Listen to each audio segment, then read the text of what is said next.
எனக்கு எலக்ட்ரிஷியன் வந்து ஒரு நாப்கினை போட்டு அதோட புகை வந்து மேலே கரெக்டாக போதா, புகை வெளியில் போகிறதுக்கு ஒரு பிளாய் இருக்கு, செக் பண்ணிட்டு இருக்கிறாங்க.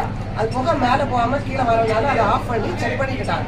அதை பார்த்து ஏதோ ஸ்டூடெண்ட்ஸோ பேஷண்ட்டோ ஏதோ அங்கே ஃபயர் ஆக்சிடென்ட் சொல்லி கலவரத்தை உண்டு பண்ணி வெளியில இருந்து அட்டெண்டர்லாம் உள்ள வந்து பேஷண்ட்டை வெளியே கொண்டு போயிட்டான். அவ்வளோதான், ஒன்றுமே இல்லை. அந்த மெஷினே யூஸ் பண்ண வேண்டாம் அப்படின்னு சொல்லிட்டேன் நான். இங்கே ஃபர்ஸ்ட் ஃப்ளோர்ல தான் வாங்க.